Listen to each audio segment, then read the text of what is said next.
Hey everybody, Nick here, and tonight we are going to look at Mezco's 112 Collective Pose Play Display Spider-Man from the movie Spider-Man Homecoming. So this is the box. It is a normal, typical window box with the side, and then on the back you got Spider-Man, the two alternate heads, the web wings, multiple hands, display stand, a couple armatures, some web lines, and one puzzle web line, and a couple pictures of him. So yeah, let's get this box out of the way because that's not what we're here for. We're here for the stand. Yeah, the stand. No, I'm kidding. So this is the typical stand that you get with Mezco figures. I like this one. Typically, I like it with just a symbol, but I understand that like with the Spider-Man Homecoming, it actually helps show you where the figure's from, so that's not a bad idea. Okay, so actually, let's bring that back for a real second. We're going to throw this down here on the ground. And we're going to move the camera down just a little bit. All right. Okay, so let's just get to the main man here, Spider-Man. Okay, so we'll start at the head. Beautiful detailing. I love the way the eyes look. And don't worry, we'll get to the other heads as well.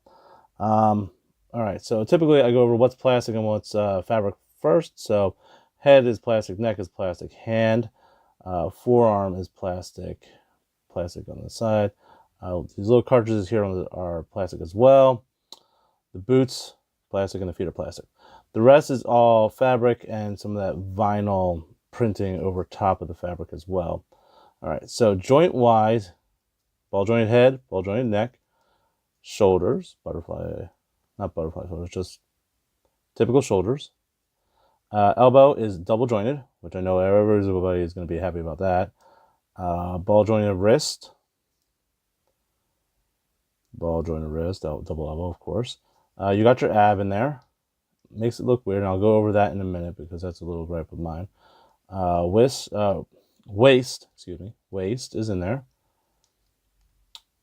Got your hip, goes out to there.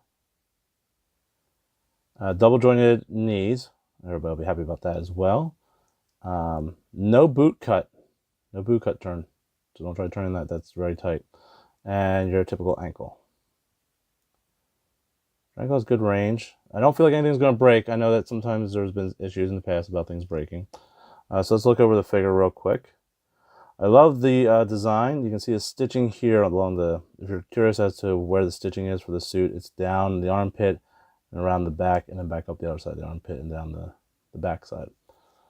Okay, so beautiful printing on the figure. I love the transition. The transition actually works really well between the suit, the fabric to plastic. Typically that looks really bad. I think they pulled it off well. I think they're getting better at it. In the beginning it looked pretty awful. This is getting better. And I like the printing on the entire suit. Works really well. Very true to the movie. So they did a great job with that. Okay, so let's put him down.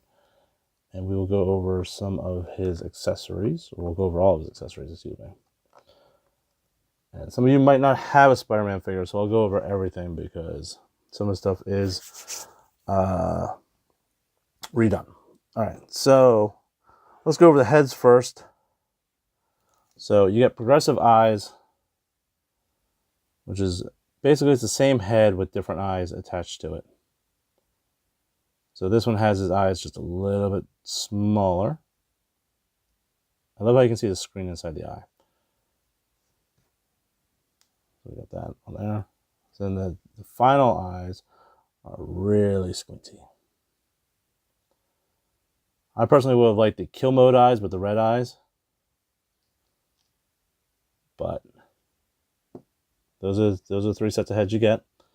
Hand-wise, you get 2, as I like to call them, let's see, 2 whip hands, shooting your webs. I'll come back to these when we talk about the webs. You get 2 open hands. So if you're going to pose them against the wall. I love the attention to detail. They actually show the web shooter palm. So I like that. I like that they put that in there. Nice attention to detail there. Same with this hand. Which the hands are a little bit different. If you see them side by side, see the fingers on your right hand are a little bit more open, while the left hand is a little bit more clawed.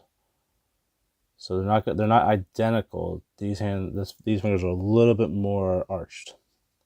And then you get one final hand, which is kind of weird that you only get one final hand, but this is the one that you use to hold the web line.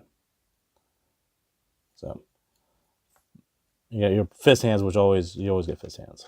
Okay, so let's go over the web line, which is just an articulated web line. It's like a wire, if you ever had any kind of wire. So if you've never had a Spider-Man figure, they come with all of these. I never use it, but I can see how some people will. So this is cool. My favorite thing with the webs are the web shooting portions.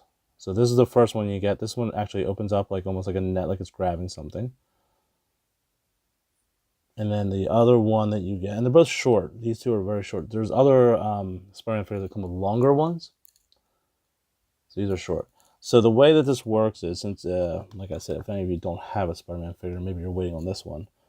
The fantastic thing about this is, if you notice, there's a little cut in the palm of the hand. So what you do is you take your web shooter, you take the web, you put it right into the socket right there. I have yet to see anybody else copy this, and I'm surprised nobody else has, Hasbro or any of the other companies out there, because that's how you do it. That is exactly how you do a web from Spider-Man.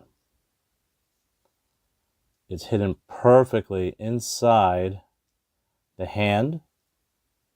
So you don't have to have it wrapped around the wrist. You don't have nothing but web coming out, and it looks like it's coming right out of the web shooter. That is A+ from Mezco whenever they do that. I love that. That's actually one of my favorite features about this Spider-Man figures that Mezco does. Okay, so let's just get this out because it kind of gets in the way while we're doing a review. All right. So the last accessory that it comes with is the web wings. So this is what they look like off of Spider-Man. So they're just plastic. You got a clip around the waist and a plug for your stand, you know, the normal Mezco stand that they give you. So you can plug it in. So the way that this works is you put his arms way on up. And you kind of have to take the fabric of this suit a little bit. And this is my idea, just pull it up just a little bit off his waist, because the belt clips kind of get in the way. So then you kind of push it around the back. It's not an easy thing to do, trust me. So if you're really wanting those web wings on there, you're gonna have to fiddle with that suit just a bit. Now, I don't know if the web wings are supposed to sit directly under his armpits or not, but I just like to put them a little bit behind his arms, because I don't think anybody's gonna pose your Spider-Man figure like this away from you. You're gonna have them out forward like this. So it hiding behind the arms, I think, is a little bit better than trying to shove them underneath the armpit. So, and plus, by me pushing up the suit just a little bit, the clip itself kind of pushes in underneath the belt, so you really can't see it from the front. So there you go. So that's how it would look with the web wings. I personally would not use them. At first when I got them, I was like, why didn't they just make it magnetic? The problem with it being magnetic is it would probably slip and fall. Like if you're trying to hold the weight of him off the magnet, it'd have to be a really strong magnet to keep it in place instead of using these clips. So there you go. So okay, so that's the review. Overall, fantastic figure. My only personal gripe is when you do arch his legs or do any kind of ab crunch, the costume itself kind of ruffles up. You see how like it kind of starts bunching down here and here, and I think that's because if you actually look at the figure, the crotch area here, I hate to, well, yeah, I'm pointing at it because this is a review. Crotch area here is very low. Like, I don't know if it had been tucked up a little bit higher, if this had been, like, if the fabric had just been a little bit shorter, if that would make a difference, if it wouldn't bunch up as much. Because it just, overall, you really can't, you don't notice it when he's just standing, because it just looks like his crotch is down here a little bit lower. But when you start manipulating him, then you start seeing where the folds are, and you probably could try to smooth it out as you go, and try to tuck it in and hide it. But like, see how it's just like burp. That's kind of weird to me. I'll probably have Spider-Man. I'm definitely keeping the figure.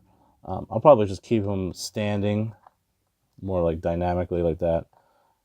Like, I know a lot of you guys like to pose. It's Spider-Man, so you guys will want to pose him in these crazy, and I think that you guys will be able to. Not me personally, because I'm not really good at that, but that's how probably he'll stand on my shelf. But yeah, that's my only personal issue with it, is it folds whenever you try to pose him in a particular spot. Now, overall, everybody's worried about the vinyl on his suit. That probably will crack over time. I'm not saying it's going to. I can't guarantee that it will or it won't. Only time will tell, and by that time, everybody will have bought theirs. But wear and tear. You know, if you're going to have them constantly pose like this, that's going to start to crack there. It's just the way that it is. It's just the way that fabric works. If you want to keep him mint, try to keep that stuff flat and straight. Do the typical museum pose that, you know, some people do. They just keep the figures, you know, static. That's the only way that I would suggest that you would avoid any kind of cracking and any kind of splitting issue. So yeah, there you go. So I know that people are going to probably wonder and ask questions. So the questions I asked was like, hey, what if I have another Spider-Man? So let's have some fun first. And we'll put on the classic Spider-Man head. So if you're curious if it fits, it does fit. Does it look kind of weird? A little bit, because these lines are darker and more pronounced than the movie. But is it doable? Yeah, it's doable. Do we have the other head, the more squinty-eyed comic version? We do. We can try that. I don't know if it's snapped down all the way, but there you go. Now, I know that some of you, and if you were smart, you picked up the Homecoming homemade suit. So you got this guy here, which I'll be doing a review of. Don't worry, he's coming. I've been busy. So you got the homemade suit, and I know you're like, well, you bought it because you wanted the head. So we're gonna pull that off, and this is a little tight because I don't think it typically is supposed to go fiddling with it this way, but so you can have the Peter Parker actor Tom Holland head with the Spider-Man neck if you want, which doesn't look bad. I think that actually looks really well. I think that it works. Bring it closer for you guys if you want to see it a little bit closer. Okay. Now, if you want to get a little bit more drastic, you can pull out the head, and I did this earlier. Don't freak out. All right. So you can put on the human neck, and then you can put the human head on there.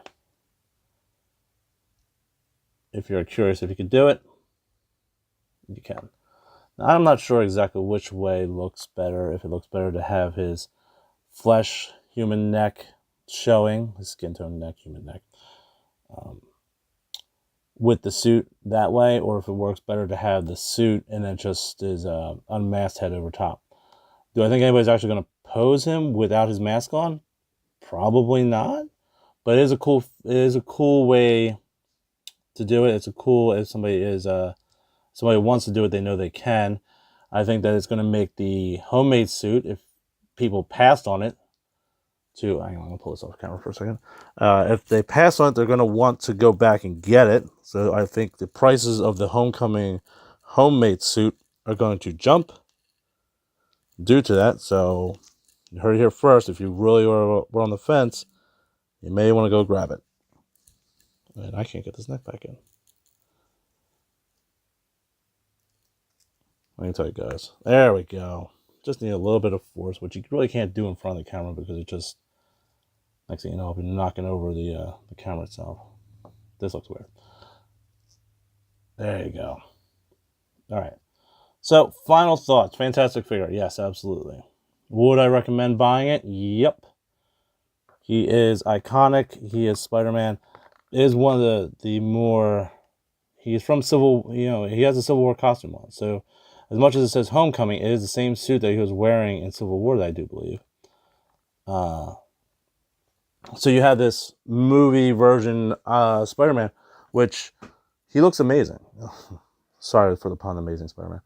He is amazing. He is worth the price. He's $80. He's a general release, so he shouldn't be too hard to find right now.